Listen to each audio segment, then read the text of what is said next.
এমনি এমনি। আল্লাহর প্রশংসা করার বহু কারণের মধ্যে 1 নম্বর কারণ হলো বাংলাদেশ ভৌগোলিক অবস্থার দিক দিয়ে এমন একটা জায়গায় আমরা বসবাস করি যার 3 দিকে হলো মালওয়ানের জাত। জোরে কোন কথা ঠিক কিনা? হ্যাঁ, আসলে ভারতের মোদী সরকার বাংলাদেশের জনগণকে ভালোবাসে না, ভালোবাসে হাসিনাকে। কারণ হাসিনার মাধ্যমে বাংলাদেশকে ভারতের অঙ্গরাজ্য বানানোর একটা পায়তারা করছিল। জোরে কোন ঠিক কিনা? হাসিনা পলানোর পর থেকে মোদির মাথা খারাপ হয়ে গেছে। আমরা তো বলি মোদিরও বউ নাই, হাসিনারও স্বামী নাই। জোরে কোন ঠিক কিনা? এক জায়গায় মিলেমিশে থাকো, খামাখা। আমাদের বাংলাদেশে ওই পচা মালকে আর চালানের ব্যবস্থা করো না। জোরে কোন ঠিক কিনা? ওইটা ড্যাম হয়ে গেছে। 24 সালের নির্বাচনে যখন ড্যামই করেছে তখনই হাসিনা ড্যাম। জোরে কোন কথা ঠিক কিনা? খালি পলানো পর্যন্তই। যাই হোক, এই যে ভারতের মালওয়ানের যাত্রা কিছুদিন হলে আমাদের বাংলাদেশের উপর একটা আগ্রাসী ভূমিকা পোষণ করতেছে। জোরে কোন ঠিক কিনা? আর একটা যে মলম বিক্রেতা একটা চ্যানেল আছে ভারতে, দেখবেন ওই দৌড়াদৌড়ি করে জোকারের মতো। জোরে কোন ঠিক কিনা? হায় হায়, তার ছেড়া, হ্যাঁ তার ছেড়া জোকার। এই জোকারের মিডিয়া মাঝে মধ্যে এমন কথা কয় মনে হয় ইউনূস সরকার পতন হয়ে হাসিনা ঢুকলো, মনে হয় বাংলার জনগণ হিজড়ে, তাই নাকি? চট করে ঢোকার আর কোনো সম্ভাবনা নাই। আমি যে কথা বলতেছি আল্লাহর প্রশংসা করার কারণ হলো চারিদিকে মালওয়ানের বসবাস হওয়ার পরেও আল্লাহ বাংলাদেশকে মুসলমানের দেশ হিসাবে কবুল করেছে। জোরে কোন আলহামদুলিল্লাহ। আল্লাহ আমাদেরকে জন্মগতভাবে মুসলমানের ঘরে কবুল করছেন। মনে হয় বেজার হোসেন। আল্লাহ কোরআনে বলেন, অমাইয়াবতাগি গায়রাল ইসলাম দীনান ফালাই ইউকবালা মিনহু। এই আয়াতের বাংলা অর্থ হলো ইসলাম ছাড়া অন্য কোন ধর্ম কেউ যদি গ্রহণ করে, আল্লাহ বলেছেন লা ইউকবালা মিনহু, সেইটা কখনোই কবুল করা হবে না। আল্লাহর কাছে একমাত্র কবুলযোগ্য ধর্মের নাম কি? সবাই বলেন নাম কি? আর সেই ইসলামের অনুসারে আমরা মুসলমান। প্রশংসা কার করব? আল্লাহর না ভগবানের? ভগবানের ভ বাদ দেন। গবানের কোন অর্থ ডিকশনারিতে নাই। গবানের গ বাদ দেন, বান মানে বন্যার দুনিয়ার কোনো মানুষ চায় না। বা বাদ দিলে নো মানে ভগবান নাই, আছে। আর আমরা যাকে আল্লাহ বিশ্বাস করি, আল্লাহু লা ইলাহা ইল্লা হুয়াল হাইয়ুল কাইয়ুম। মন যদি চাই আলিফ বাদ দেন, লিল্লাহি মা ফিস সামাওয়াতি ওয়াল আরদ। আবার মন যদি চায় আর একটা লাম বাদ দেন, লাহুল মুলকু ওয়া লাহুল হামদ। আবার মন যদি চায় আর একটা লাম বাদ দেন, হুয়াল্লাহুল্লাযী লা ইলাহা ইল্লাহু। মুসলমান যাকে আল্লাহ বিশ্বাস করে তার সব কিছু বাদ দিল, আল্লাহ বাদ পড়ে না। মুসলমানের আল্লাহ সদা বিরাজমান। জোরে কোন ঠিক কিনা? ওরা মাঝে মধ্যে স্লোগান দেয়, জয় শ্রীরাম, জয় বাংলা। জয় কোন কথা ঠিক কিনা? আপনারা বলেন তো, আমাকে তকবীরের কাছে ওগুলা কুলাবি? জয় শ্রীরাম করে মারবি, আমরা তকবীর দেব, ওরকে কাপড় খুলে দেবি। জোরে কোন ঠিক কিনা? লিল্লাহি তাকবীর। না না, ওরা নাই তো। হ্যাঁ, আমরা আল্লাহর প্রশংসা করার 2 নম্বর কারণ হলো আমাদের ভাগ্য এত ভালো, আমরা ভাগ্য গুণে একটা নবী এবং নেতা পাইছি। আমাদের নবী শুধু নবী না, আমাদের নবী কিন্তু আমাদের নেতা। এই যে আমরা দরুদ শরীফ পড়লাম না, পড়ছেন আপনারা? আল্লাহুম্মা সাল্লি আলা সাইয়্যিদিনা। সাইয়্যিদিনা শব্দের অর্থ হলো আমাদের নেতা। আমাদের নেতা হলো মুহাম্মাদুর রাসূলুল্লাহ। সকলে বলি সাল্লাল্লাহু আলাইহি ওয়াসাল্লাম। একটা গান ছোটবেলায় শুনছিলাম, তখন বুঝবার পারিনি, কিন্তু এখন বুঝতেছি। আপনারাও শুনছেন। আছেন আমার মুক্তার, আছেন আমার বারিস্টার, শেষ বিচারের হাইকোর্টেতে তিনি আমায় করবেন পার। আমি পাপী, তিনি জাবিন্দার। এই তিনি মানে কে? আল্লাহ না। আমি ছোটবেলা তাই মনে করছিলাম, কিন্তু গান যখন অর্থ চিন্তা করে দেখলাম, কে রে, আল্লাহ যদি হাকিম হয় তাহলে আল্লাহ তো আর জামিনদার না। এই তিনি হচ্ছেন ভাগ্য গুণে আমাদের নবী। জোরে করুন সুবহানাল্লাহ। আল্লাহ যখন হাকিম হয়ে আমাদেরকে আসামি বানায় বিচার শুরু করবেন, ওই সময় আমাদের নবী উকিল হয়ে, ব্যারিস্টার হয়ে আল্লাহর কাছে আমাদের ব্যাপারে ওকালতি করে আমাদেরকে সুপারিশ করে জান্নাতে পৌঁছায় দিবে। এমন একটা নবী পাওয়ার কারণে খুশি না বেজার?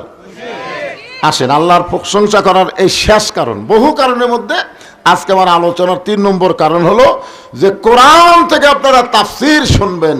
নাম দিয়েছেন তাফসিরুল কোরআন মাহফিল, ঠিক না? আপনারা বলেন তো, এই কোরআনের মধ্যে কোনো সন্দেহ আছে? শুনে শুনে না দেখে দেখে? হ্যাঁ,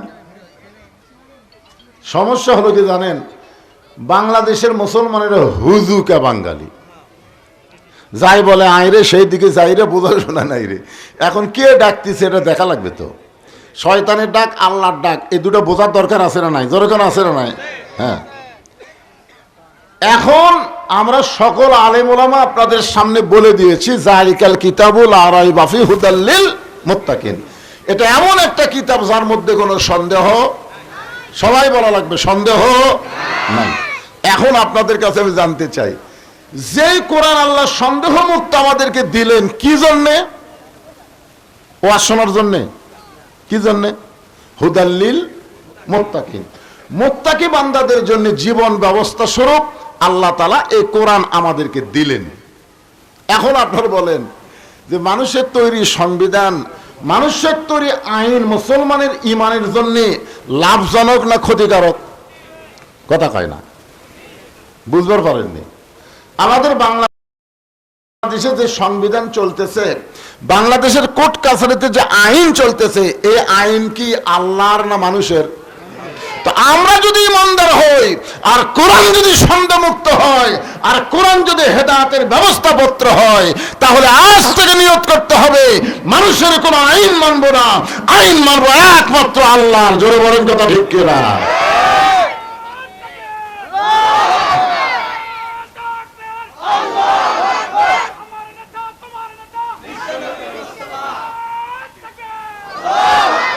এই গলা খাকারে দেন তো, যেই কোলা আমার নেতা তোমার নেতা, আপনার মুখ বন্ধ করে থাকলেন। যেই নেতার চামচা হয়ে এতদিন এত কিছু করলেন, সেই নেত্রী যে পলে গেল। খালি নেত্রী পলালো না, পৃথিবীর ইতিহাসে এমন কোন ঘটনাই নাই যে নেত্রীর সঙ্গে সঙ্গে 300টা এমপি পর্যন্ত পলে গেছে। ধরে কোন কথা ঠিক কিনা? আর এই শালা ফিডার খাওয়া কতগুলা চামচা ফিডার খায়, গুজব লিগ। ধরে কোন কি লিগ? ওরা মাঝে মধ্যে আশা করে, আশা আবার নাকি ফিরে আসবে, কি স্বপ্ন দেখে রে। আর এই যে মাঝে মধ্যে কল রেকর্ড ফাঁস হয়, পাগলি হয়ে গেছে। পাগলি হওয়ার কারণ আমি পাইছি, আপনার পাচ্ছেন? হাসিনা পাগলি হওয়ার কারণ কি? কারণ হলো একটা গাভী হেরে গেছে, বুঝলেন, রোদের মধ্যে দিনের বেলায়। এখন ওই বেটা গাভী খুঁজতে খুঁজতে রোদ লাগা মাথা গরম হয়ে গেছে। এখন বেটা ডালে আছে, বেটা যা বলতেছে, কে ভাই এদিকে গাভী গেছে দেখছো? বেটা কয়, কে রে বাপ আমাকে ভাই কয়। দৌড়ে গেছে মায়ের কাছে, মা আব্বা মনে হয় পাগলা হয়ে গেছে, আমারে ভাই কছে। কিছুক্ষণ পর বাপ আসতেছে, বউ কয়, কে গো তুমি তোমার ভাই, তোমার ছেলেকে ভাই কইছো, তোমার কি মাথা ঠিক আছে? তখন বলতেছে, গরু হারালে এরকমই হয় মা। একটা গাভী হারালে যদি মাথার অবস্থা এরকম হয়, বিনা ভোটে 15.5 বছর যে ক্ষমতার চেয়ার দখল করেছিল, সেই চেয়ার হারালে হাসিনা পাগলি হওয়া স্বাভাবিক। জোরে জোরে কথা ঠিক কিনা? আর এই পাগলির কল লেখটে কত গুজব লিখ কয়, আসবে আসবে, ভালো হও, তওবা করো, ফিরে আসো। বাংলাদেশে যেগুলো দল আছে হাসিনা বাদ দিয়া, সব দল তোমাদের দরজা খুলে রাখছে। জোরে কোন ঠিক কিনা? ফিরে আসো, তওবা করো। আর বাংলার জমিনে ফ্যাসিস্ট আওয়ামী লীগকে কোনো জায়গা দেওয়া হবে না। জোরে কোন কথা ঠিক কিনা? হ্যাঁ, ফিরে আসো। আজকে দিনের বেলা যেখানে আমি মাহফিল করলাম, ওই মাহফিলের সভাপতি হলো আওয়ামী লীগ, আওয়ামী লীগের লোক। আজকে আমরা তওবা করছে, হুজুর বাদ দিলাম, যেটা দিনে করে আসলাম, একটা তওবা করছে মনসি যে হুজুর আমি বাদ দিচ্ছি। তা আল্লাহকে মাফ করবে না? আল্লাহ পাপকে ঘৃণা করে, পাপীকে আল্লাহ ঘৃণা করে না। পাপীকে ফিরে আসার রাস্তা আল্লাহ দিয়েছে, ধরে কোন ঠিক কিনা? এখন আপনাদের কাছে আমার প্রশ্ন হলো যে কোরআন আমাদের চলার পাথেও মুত্তাকিদের ব্যবস্থাপত্র, সেই কোরআন থেকে ছোট্ট একটা আয়াত আমি তেলাওয়াত করছি, একেবারে সংক্ষেপ, কারণ আমার এখানে ওয়াজ করে আবার তাহলে গোসাই বাড়ি, বুঝতেছেন না? কারণ হাসিনা পতনের পরে হামাকের যা দাম হচ্ছে ভাই, যারা 10 বছরে ওয়াজ করবে পারেনি তারাও চান্স দিচ্ছে, কারণ অনুমতি লাগতেছে না, তো খালি মাইক টাঙ্গালি ওয়াজ, জোরে কোন ঠিক কিনা? ফাদখুলি ফি ইবাদি ওয়াদখুলি জান্নাতি। আল্লাহু আকবার। দেখেন, ছোট্ট যে আল্লাহর গোলাম হবে, আল্লাহর বান্দা হবে, আল্লাহ বলেছেন সে তখনই জান্নাতে প্রবেশ করবে। এখন আল্লাহর বান্দা হতে গেলে কি লাগবে? আল্লাহ রাসূল বলেছেন বাইনাল আবদি ওয়াল কুফরি তারকুস সালাত। বান্দার কাফের মধ্যে পৃথক করার জিনিসটার নামই হলো নামাজ। যারা নামাজ পড়বে তারা আল্লাহর বান্দা হবে, আর যারা নামাজ পড়বে না তারা কাফের হবে। তার মানে বোঝা গেল নামাজ বাদ দিয়ে আল্লাহর বান্দা হওয়ার কোনো সুযোগ আছে? আপনাদের মসজিদের জন্য মাহফিল, আজকে আমার মন একদিক দিয়ে খুশি, একদিক দিয়ে বেজার। যে ছোট্ট একটা পাড়ায় ধর্মপুরে 3টে মসজিদ, খুব খুশি, কিন্তু বেজার হওয়ার কারণ হলো এরা কি ঝগড়া করেই মসজিদ করলো, না মুসল্লি আটে না দেখে মসজিদ করলো? কি কারণে করলো? মুসল্লি বেশি, তাই না? মাশাআল্লাহ, মুসল্লি বেশি। এটা কি 5 ওয়াক্ত বেশি না জুমার দিনে বেশি? জুমার দিনের জন্য প্রত্যেক পাড়ায় পাড়ায় জুম্মা মসজিদ করার দরকার নাই, ওয়াক্তিয়া মসজিদ করা যাবে। আর গোটা গ্রামের একটা কেন্দ্রীয় মসজিদ থাকবে, জুমা মসজিদ। যেরকম কি মসজিদ? কারণ মসজিদের মাধ্যমে, নামাজের মাধ্যমে মুসলমান একাকার হতে পারে, মুসলমান একত্র হতে পারে। মুয়াজ্জিন আজান দিছে, মুয়াজ্জিন কোন দলের? কথা কয় না। আল্লাহর দলের মুয়াজ্জিন আজান দেওয়ার পরে আওয়ামী লীগের মধ্যে যারা নামাজ পড়ে এরা কোন দিকে যায়? মসজিদে আসে না? বিএনপি যারা নামাজ পড়ে তারা কোন দিকে যায়? মসজিদে যায়। জামাত ইসলাম, তাবলিগ, পীর মুরিদি আজান শোনার পরে সব দলের মুসলমান এক ঘরের মধ্যে ঢুকতেছে। আল্লাহুম্মা আফতাহলি আবওয়াবা রাহমাতিক। আওয়ামী লীগও ডান পাও, বিএনপিও ডান পাও, জামাতও ডান পাও, তাবলিগও ডান পাও, সবাই ডান পাও দিয়ে দোয়া পড়ে ঢুকলো। ঢোকার পর আওয়ামী লীগ বলতেছে ভাই আমার দল ক্ষমতা আছে, আমি সামনে কথা, ওর চাপা থাকবি কেন? তুই দলের কথা ভিতরে কোষ করে? ভিতরে কোনো দল চলবে না, মসজিদের মধ্যে আইন চলবে আল্লাহর। জোরে কোন কথা ঠিক কি না? আপনারা কোনোদিন দেখছেন আওয়ামী লীগের কাছে বিএনপি ডান আছে, বিএনপির পাশে জামাত ডান আছে, কোনে দিয়ে ঘুতি হচ্ছে? কোনোদিন দেখছেন? বরং কেউ সামনে গেলে টানা কাতারত দিছে, কেউ পিছনে পড়লে ঠেলা দিয়ে তাকে সামনে তুলিছে। ফেরেশতা কয় আল্লাহ বাহিরে 14 দল 20 দল, আর তোমার ঘরের মধ্যে এক কাতার, কারণ কি? আল্লাহ বলতেছে এই জন্যই তো আল্লাযীনা মাক্কান্নাহুম ফিল আরদ। মুসলমান দেশে কোন মুসলমানকে যখন ক্ষমতা দেওয়া হবে তার 1 নম্বর দায়িত্ব হলো আকামুস সালাত, নামাজ কায়েম করা। দরকার কি কায়েম করা? নামাজ কায়েম যতদিন না হবে, যতই মসজিদ বানান মুসল্লি কোনোদিন বাড়বে না। আমরা কিন্তু ওয়াজ কম করতেছি না, আমাদের ওয়াজের দ্বারা মুসল্লি হচ্ছে। তো আগামীতে বাংলাদেশ আমরা এমন একটা দেশ চাই যেই দেশে শুধু মানুষের আইন না, আল্লাহর কোরআনের আইন চালু হয়ে মানুষের আইন কবর দিয়ে বাংলাদেশে নামাজ প্রতিষ্ঠার আইন পাশ হবে। সবাই বলেন আল্লাহুম্মা আমিন। আয়াতটা আর একবার খেয়াল করেন, মাইকের সাউন্ড এরকম বেশি দিলেন কেন? কমে দাও। ফাদখুলি ফি ইবাদি ওয়াদখুলি জান্নাতি। যে আল্লাহর বান্দা হলো সে জান্নাতে প্রবেশ করলো। আমরা সকলে যদি জান্নাত চাই, চাই কি চাই না? চাই। জান্নাত চান? লাইলাতুল মিরাজে আল্লাহ রাসূল বাইতুল মুকাদ্দাসে 2 রাকাত নামাজ পড়াইছিলেন। কয় রাকাত? যখন লাইলাতুল মিরাজ পাড়ি দিয়ে নবী সাহাবীদের সামনে মিরাজের ঘটনা বললেন, তখন সাহাবীরা বললেন ইয়া রাসূলুল্লাহ, কোরআন শরীফে একই আয়াতের মধ্যে 2টা মসজিদের নাম আছে, আছে না নাই? সুবহানাল্লাযী আসরা বিআবদিহি লাইলাম মিনাল মাসজিদিল হারাম ইলাল মাসজিদিল আকসা। এরা এই তোরা কি সিজার করা নাকি? না, সিজার করা বাচ্চারা একটু অষ্টাউর হয়। আমরা যারা আছি উপরে একটাও সিজার করা না। কে ভাই সিজার বোঝায় আপনার মা? আসলে আমরা সবাই এখানে নির্দিষ্ট সময় সময় মতো দুনিয়াতে যাচ্ছি। আর এই সিজার করাগুলো সময়ের একদিন দুই দিন আগে দুনিয়াতে যাচ্ছে। মানে পেট কেটে দেখে বাচ্চার ঘুমই ভাঙ্গেনি, তখন ডাক্তারের পেটের মধ্যে লিয়ে একটা ঘুরানি দেয়, এরকম একটা ঘুরানি দেয়, বুঝলেন, পাও ধরে। ওই ঘুরানিতে মাথার মধ্যে একটা ঝাঁকি খায় বাচ্চা করে খান্দা ওঠে।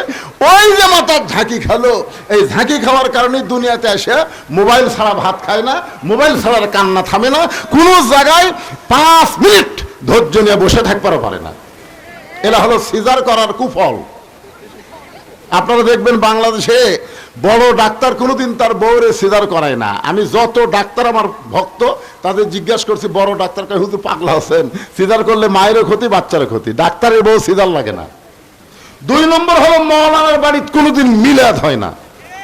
3 নম্বর পীরের বউ কোনোদিন মুরিদ হয় না।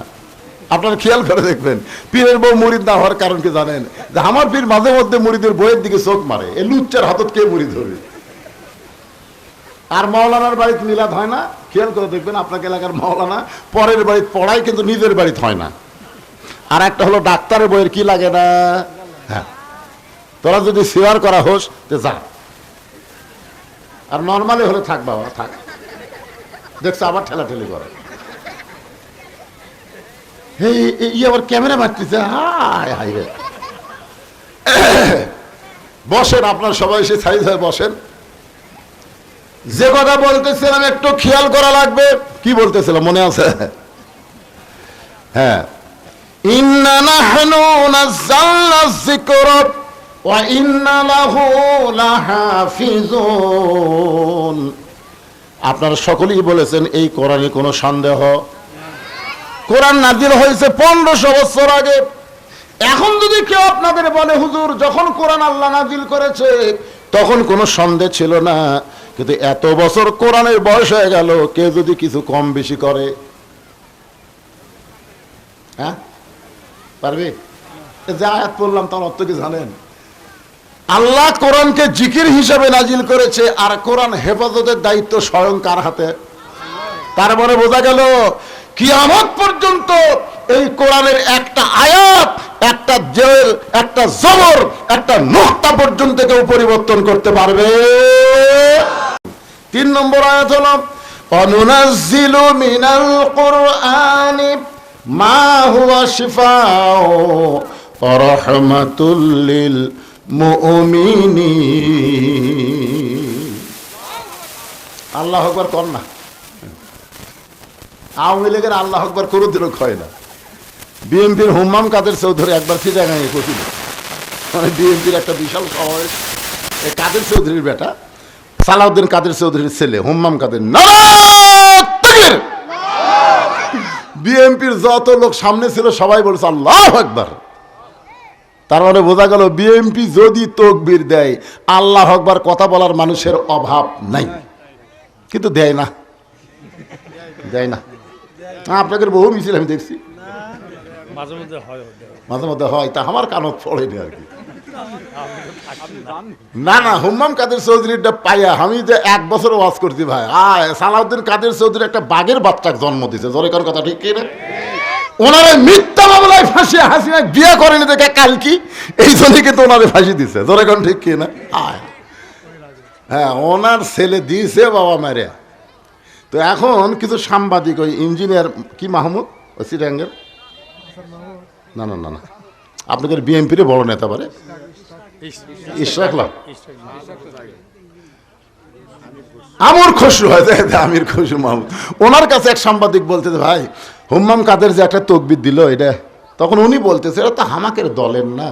এই কথাটা বলেই তো বিএনপি ছাড়ছে, কারণ শহীদ জিয়ার বিএনপি আমার কলিজা, খালেদা জিয়ার বিএনপি আমার কলিজা, তারেক জিয়ার বিএনপি আমার কলিজা, কিন্তু এই যে মাঝে মাঝে দুই একটা পেঁয়াজ মারা কথা, ইসকনকে নিষিদ্ধ করার দরকার নাই, ইসকনকে নিষিদ্ধ করার দরকার নাই, ছাত্রলীগ নিষিদ্ধ করার সাথে সাথে ফখরুল ইসলাম আলমগীর বলল নিষিদ্ধ কেন করলো? চিন্তা করেন, আমি তো হিসাব করে দেখছি আওয়ামী লীগ সরকার সবচেয়ে বেশি অত্যাচার করেছে বিএনপিকে। ধরে কোন কথা ঠিক কিনা? বিনা দোষে সাবেক 3 বারের প্রধানমন্ত্রীকে বিনা দোষে 6 বছর জেলখানায় বন্দি রাখছে, বিদেশের মাটিতে তার চিকিৎসা করতে দেয়নি। তারেক জিয়া যে অত্যাচার করছে ভাই, হাসিনার মতন একটা লেডি হিটলার, সে বলেছে আসুক, দেখছেন আসুক, কত বড় বাপের বেটা আসুক। দেখো তুমি আসবার কথা, তো তারেক জিয়া অল্প দিনের মধ্যে বাংলাদেশে আসবে ইনশাআল্লাহ। আমি বলতেছি কমপক্ষে 40 থেকে 50 লক্ষ মানুষ বিমানবন্দরে তারেক জিয়াকে স্বাগতম জানাবে। জোরে কোন কথা ঠিক কি? বিএনপি আমাদের দল, আমরা মুসলমানেরা বিএনপিকে অত্যন্ত ভালোবাসি, কিন্তু মাঝে মাঝে দুই একটা ফেসকা ফেসকা কথা, এইটা বলা ঠিক না। আমরা আজীবনের জন্য বক্তব্যে যেটা বলবো সংসদেও সেটা কার্যকর করবো। জোরে কোন কথা ঠিক কি না? লিল্লাহে তাকবীর। আওয়ামী লীগ বাদ দেয়া খালি বিএনপি, জামাত, তাবলিগ, পীর মুরিদি, আমরা সবাই আল্লাহু আকবার বলবো। সমস্যা আছে? আছে? আচ্ছা, আলহামদুলিল্লাহ। এখন আসেন সেই কথা বলতেছি, আল্লাহ বলতেছেন ওয়ানুনাজ্জিলু মিনাল কুরআনি মা হুয়া শিফাউ ওয়া রাহমাতুল লিল মুমিনিন। এই আয়াতের বাংলা অর্থ হলো সব সমস্যার সমাধান। আপনারা স্লোগান জানেন না? আমি যে বলবো সব সমস্যার সমাধান, আপনার বলবেন দিতে পারে আল কোরআন। এই কোরআনের উপর বিশ্বাস আছে?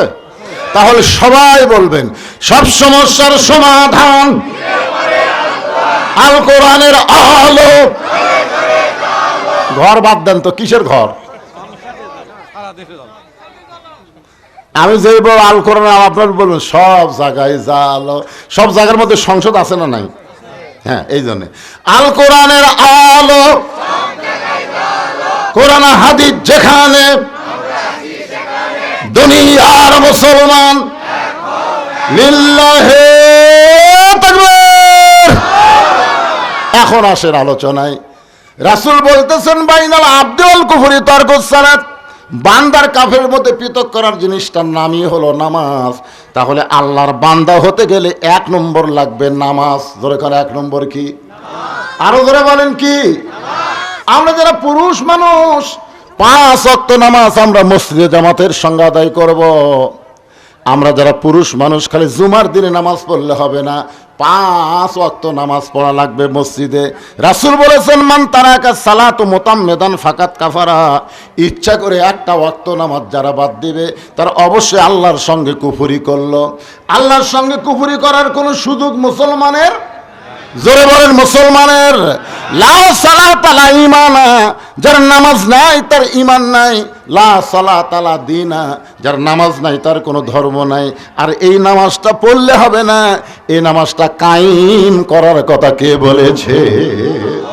আর নামাজ কায়েম করবে কে? কোনো মৌলানার ওয়াজ দেওয়া হবে না। নামাজ কায়েম করতে গেলে ভালো মানুষগুলোকে ক্ষমতাত পাঠাতে হবে।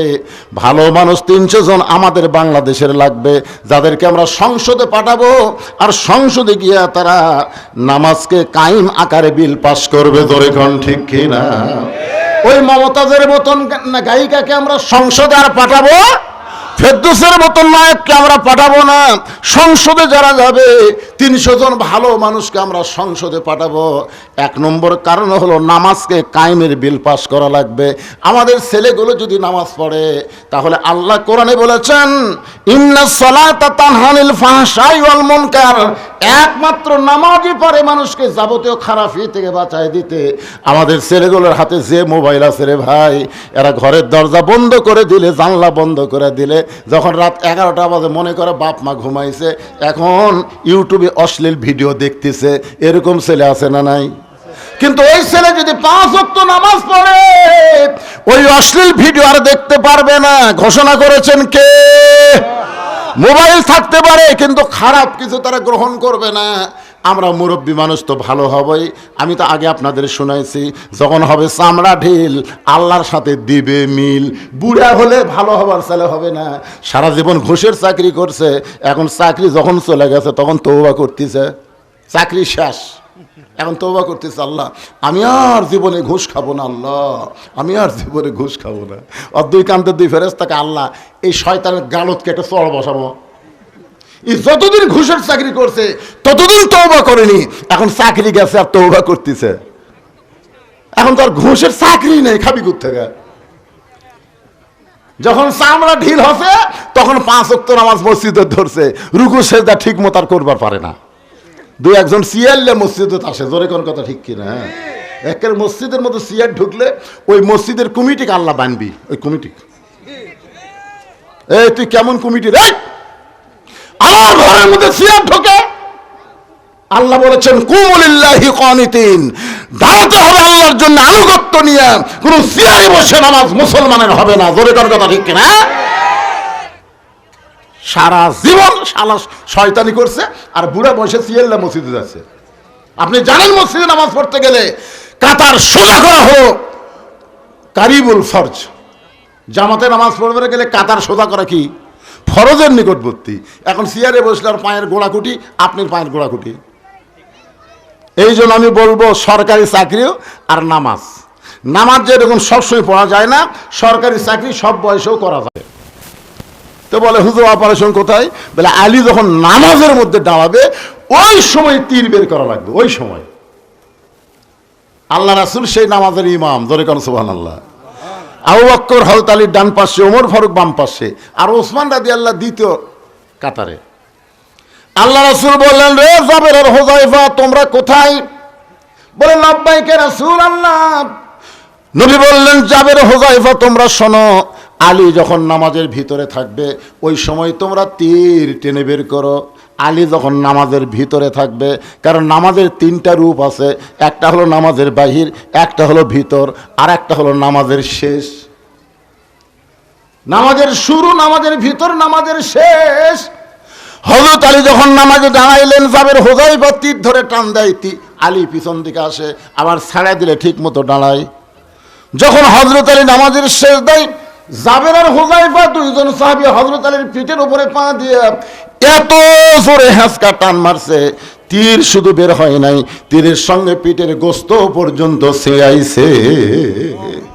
নামাজের পরে নবীর সামনে তীর আর গোস্ত যখন দেওয়া হলো, আল্লাহ নবী বললেন, আলী আলী। হযরত আলী বলেন, লাব্বাইক ইয়া রাসূলুল্লাহ। নবী বলেন, আলী রে তোমার পিঠ থেকে তীর বের হলো, তীরের সঙ্গে গোস্ত ছিঁড়াইলো, তুমি তখন কোথায় ছিলে? আলী বলতে যে হুজুর আপনি জানার পরও যখন জানতে চান তাহলে শোনেন, আমার পিঠ থেকে যখন তীর টেনে বের করছে, পিঠ থেকে গোস্ত ছিঁড়াইছে, আমি আলী তখন কাবার ভিতরে ছিলাম। আল্লাহ রাসূল বলে, আলী তুমি যেই মসজিদ নামাজ পড়েছো সেখান থেকে কাবা হলো 430 কিলো দূরে। তুমি যেই মসজিদে নামাজ পড়লা সেই মসজিদ থেকে কাবা হলো 430 কিলো দূরে। তাহলে 430 কিলো দূরে তুমি কাবার মধ্যে কেমনে গেলে? আলী বলতে যে হুজুর আপনি জানার পরও যখন জানতে চান তাহলে শোনেন, আমি যখন নামাজের নিয়ত করলাম ইলা জিহাতিল কাবাতি শরীফাতি আল্লাহু আকবার, এই নিয়ত করার পরে আমার মুখ আছে কাবার দিকে আর চোখ আছে আমার সেজদার দিকে। আমার দুইটা চক্ষু এক সময় আমি বন্ধ করবার চাই না, আমার দুইটা চক্ষু এমন ভারী হয়ে গেল, অটোমেটিক ভাবে দুইটা চক্ষু যখন বন্ধ হয় আমি তখন দেখতে পাই। তার মানে বোঝা গেল প্রত্যেকটা মুমিনের চক্ষু হলো 3টা। জোরে বলেন কয়টা? 2টা চক্ষু যখন বন্ধ হয় আমি তখন দেখতে পাই যে এই জায়গায় সেজদা দিব ওই জায়গায় আল্লাহর কাবা ঘর এসে দাঁড়িয়ে গেছে। আমার চোখ দিয়ে দর দর করে পানি পড়তেছে। নামাজের মালিক আল্লাহ ডাকতে বলে, আলী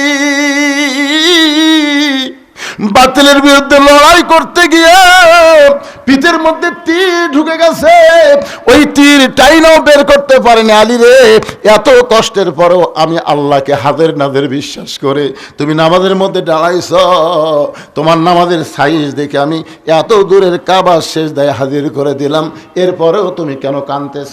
আলী বলতেছে, আল্লাহ আমি কাবার জন্য নামাজ পড়ি না, আমি কাবার মালিকের নামাজ পড়ি। ফালিয়াবুদু রব্ব হাযাল বাইত আল্লাযী আত'আমাহুম মিন জু'ইন ওয়া আমানাহুম মিন খাউফ। আমি কাবার মালিকের কুদরতি পায়ে সেজদা দিবার চাই। সঙ্গে সঙ্গে আল্লাহ ডাক, আলী রে আয় আয় আয় আয়। আলী কান্দে বলে, নবী গো, আমি যখন আল্লাহর রহমতের কোলে ছিলাম ওই সময় আমার তীর টেনে বের করেছে, গোস্ত ছিড়াইছে, ওই সময় যদি আমাকে 7টা টুকরা করতো নবী, আমি আলী কিছুই বুঝতাম না। এরই নাম হলো নামাজ।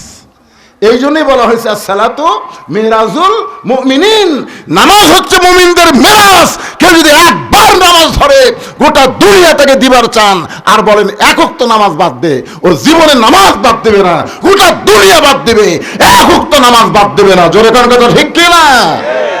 পুরুষ মানুষের জন্য আল্লাহর বান্দা হবার গেলে 1 নম্বর ইবাদতের নাম হলো নামাজ। আর আমার মা বোনেরা যারা পর্দায় আছেন এদের জন্য 1 নম্বর কিন্তু নামাজ না। মায়েরা চিন্তা করতেছে তাহলে আমাদের 1 নম্বর কি? ও মা, আজকে আপনাদের এই ধর্মপুর এসে দেখলাম আপনাদের তেমন পর্দা নাই, পর্দা খুবই দুর্বল। কি মায়েরা মনে করতেছে হুজুরের সাথে কথা কলে কোনো পাপ নাই, হুজুরের সাথে কথা বলে কোনো পাপ নাই। হযরত ইয়াসসার রাদিয়াল্লাহু যখন ইসলাম গ্রহণ করলো, বাড়িতে যখন ইয়াসসার গেছে, উম্মে সুমাইয়া বলতেছে, আপনাকে সকালবেলা দেখলাম খুব সুন্দর না, কিন্তু এখন দেখতেছি অতীব সুন্দর, আপনার চেহারা দিয়ে মনে হয় কি যেন আলো প্রকাশ পাচ্ছে। ইয়াসসার বলতেছে, বিবি রে, একজন নবী আইছে দুনিয়াতে, আমি তার হাতে হাত দিয়ে ঈমান গ্রহণ করছি, আমার বিশ্বাস ঈমানের নূর আমার চেহারা দিয়ে প্রকাশ পাচ্ছে। উম্মে সুমাইয়া কয়, হুজুর তাহলে আমিও, স্বামী বলতে, স্বামী গো আমিও তাহলে ঈমান গ্রহণ করব, আমিও নবীর হাতে হাত দিয়ে কলমা পড়বো। ইয়াসসার দৌড়ে এসে বলতেছি, ইয়া রাসূলুল্লাহ, আমার বউটা আপনার হাতে হাত দিয়ে কলমা পড়তে চায়। নবী কিছুক্ষণ চিন্তা করলেন, আমি তো আল্লাহর নবী, আমার হাতে হাত দিয়ে কলমা পড়লে কিন্তু সমস্যা নাই, কিন্তু লাকাদ কানা লাকুম ফি রাসূলিল্লাহি উসওয়াতুন হাসানা, এই আয়াত থেকে খেয়াল করো কবি, নবী যদি মেয়ে মানুষের হাতে হাত দিয়ে কলমা পড়ার পারে, তাহলে আমরা মেয়ে মানুষকে ধরে মুরিদ করবো পারবো না কে? বুঝলেন? এই জন্যই নবী বলল, না বাল্লিগু আন্নি ওয়ালাউ আয়া, তুমি যে কলমা গ্রহণ করছো এই কলমা তোমার বউকে শোনাও, আমি নবীর কাছে তোমার বউরে আসার কথা দরকার নাই। ইয়াসসার বলে, হুজুর আপনি আল্লাহর নবী। রাসূল বলেন, আমি খালি নবী না রে, আমার বউ আছে, আমার ছেলে আছে। তার মানে কি বোঝা যাচ্ছে, হুজুরের বউ আছে না নাই? তো মেয়ে মানুষ যখন আমাকে সাথে কথা কয়, মাঝে মধ্যে মিন শারিল ওয়াসওয়াসিল খান্নাস, ভিতরে শয়তান কয় তোর বইয়ের চাইতে তো এটা দেখতে ভালো রে। আপনারা কি মনে করছেন আমি হুজুর হছি তাই বলে আমার মনও হুজুর? আমি মাথার টুপি দেখি, আমার মনের মাথার টুপি আছে, কথা কল না কেন? আমার মুখত দাঁড়িয়ে আছে, আমার মনের মুখত দাঁড়িয়ে আছে। তাহলে আমি দেখলাম আপনাদের ধর্মপুরের মা বোনদের পর্দা আছে, কিন্তু খুব একটা টাইট নাই, টাইট। এখন আপনারা বলেন, পুরুষের 1 নম্বর যদি নামাজ হয়, নারীদের 1 নম্বর নেক আমল হলো পর্দা। আল্লাহর বান্দি হবার গেলে 1 নম্বর নেক আমলের নাম কি? আর বান্দা হবার গেলে 1 নম্বর লাগবে নামাজ, আর বান্দি হবার গেলে 1 নম্বর হচ্ছে পর্দা। আল্লাহ কোরআনে বললেন, অকরনা ফি বুয়ুতিকুন্না ওয়ালা তাবাররাজনা তাবাররুজাল জাহিলিয়াতিল উলা। আল্লাহু আকবার বলেন। গভীর রাত্রে খাদিজাতুল কুবরা আল্লাহ নবীর হাত ধরে কাঁদতেছে। নবী আবার ঘুম থেকে চেতন পেয়ে বলে, খাদিজা কান্দার কারণ কি? বলে, হুজুর যে কোনো সময় আমার মৃত্যু হবে, যে কোনো সময়। তো আমি মরে গেলে আমার খবর কি? এখন পর্যন্ত তেমন খবর তো আপনি দিলেন না। আল্লাহ রাসূল বলে, খাদিজা আপনি যখন শুনতে চাচ্ছেন তাহলে শোনেন, এই দুনিয়াতে 10 জন পুরুষকে আল্লাহ জান্নাতের সার্টিফিকেট দিছে। কয়জন? খাদিজা বলে, হুজুর আমি আমার কথা শুনবার চাচ্ছি আর আপনি পুরুষের কথা বলতেছেন। রাসূল বলেন, খাদিজা একটু ধৈর্য ধরে শোনো। 10 জন পুরুষের 1 নম্বর হলো আবু বকর, 2 নম্বর হলো ওমর, 3 নম্বর ওসমান, 4 নম্বর আলী, 5 নম্বর আব্দুর রহমান ইবনে আওফ, 6 নম্বর জুবাইর, 7 নম্বর তালহা, 8 নম্বর সাদ ইবনে আবি ওয়াক্কাস, 9 নম্বর আবু সাইদ, আর 10 নম্বর হলো ওবাদা ইবনুল জাররাহ। সব সাহাবীরাই জান্নাত পাবে, কিন্তু এই 10 জন দুনিয়াতেই জান্নাতের সার্টিফিকেট পাচ্ছে। ধরে কেন সুবহানাল্লাহ। আল্লাহ রাসূল বলে, খাদিজা 10 জন পুরুষকে আল্লাহ জান্নাতের সার্টিফিকেট দিয়েছে, 10 জন নারীকেও আল্লাহ জান্নাতের সার্টিফিকেট দিয়েছে। খাদিজা বলে, হুজুর তাহলে 10 জন নারীর মধ্যে আমার নাম আছে? আল্লাহ রাসূল বলে, খাদিজা কি যে কোন, পুরুষের মধ্যে 1 নম্বর হলো আবু বকর, আর নারীদের মধ্যে 1 নম্বর হলো খাদিজাতুল কুবরা। খাদিজা নবীর কপালে চুমা দেখায়, এই কথা আপনি একদিন কননি। খাদিজা নবীর কাছ থেকে সরে যায়, খুব খুশি, আল্লাহ আল্লাহ তুমি আমাকে 1 নম্বরের মধ্যে রাখছো। আল্লাহ, পুরুষের 1 নম্বর আবু বকর, নারীদের 1 নম্বর খাদিজা। আল্লাহ রাসূল বললেন, খাদিজা নারীদের মধ্যে আপনি যদি 1 নম্বর হন, তাহলে নারীদের মধ্যে 2 নম্বর কার নাম হলে ভালো হয়? পুরুষের মধ্যে 2 নম্বর হলো ওমর, পুরুষের মধ্যে 2 নম্বর কে? তাহলে নারীদের মধ্যে 2 নম্বর কার নাম হলে ভালো হয়? খাদিজা বলতেছে, ইয়া রাসূলুল্লাহ, নারীদের মধ্যে 2 নম্বর আমার কলিজার টুকরা ফাতেমার নাম থাকলে ভালো হয়। নারীদের মধ্যে 2 নম্বর কার নাম? আপনার মনোযোগ দিয়ে শুনতেছেন? ফাতেমার নাম থাকলে ভালো হয়। রাসূল বললেন, খাদিজা আল্লাহ আপনাকে 4টা মেয়ে দিছে। কয়টা? রোকেয়া, জয়নাব, কুলসুমা আর ফাতেমা। তো অন্য 3টা মেয়ের কথা না কয়ে আপনি ফাতেমার কথা বললেন কেন? খাদিজা বলতেছে, হুজুর আপনি তো নবী বাবা, আপনি তো বাবা, আপনি কি বুঝবেন? কোন সন্তান কেমন এইটা বোঝে তার মা। ধরে কেন কে বোঝে? কথা কয় না কেন? বাবায় আনন্দে মাতিয়া সাগরে ভাসাইয়া সেই যে চইলা যায় খবর লয় না, মাজন ধরে আয়ু ধরে কতই কষ্ট করে, 10 মাস পরে পায় প্রসবের বেদনা, এমন দরদি ভবে কেউ হবে না আমার মা, মা গো। আপনারা বলেন তো, বাচ্চা যখন পেটে আসে তখন মায়ের কি মাসিক বেড়া থাকে না বন্ধ হয়? কেরে মরদগুলো আপনারা জানেন না, যারা বিয়ে করেনি তারপর বলতেছি না, যারা বিয়ে করছেন মাঝে মধ্যে বউ বলেন আজকে রেড সিগন্যাল, খবরদার, আমরা বিয়ে করছি আমরা জানি ভাই। আপনারা বলেন যে বাচ্চা পেটে আসার সাথে সাথে মায়ের মাসিক ব্যায়াম বন্ধ করে দেয়।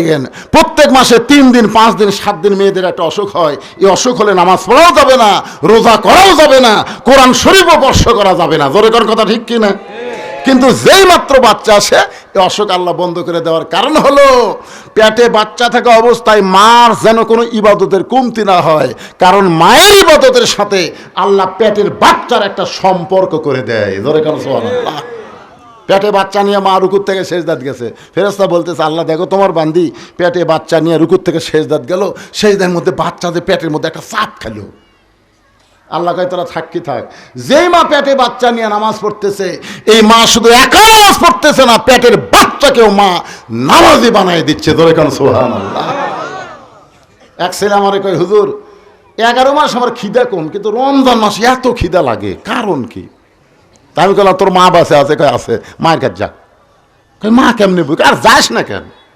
ও মার কাছে জিজ্ঞাসা করছে মা 11 মাস আমার খিদা কম, রোজার মাসে এত খিদা কেন? বলে তোর দাদি, তোর দাদি সর্বনাশ করছে। তুই রমজান মাসে আমার পেটে ছিলি, তোর দাদি কইছে বৌমা রোজা খবরদার থাকবা না, রোজা থাকলে পেটের বাচ্চা শুকায় যাবি।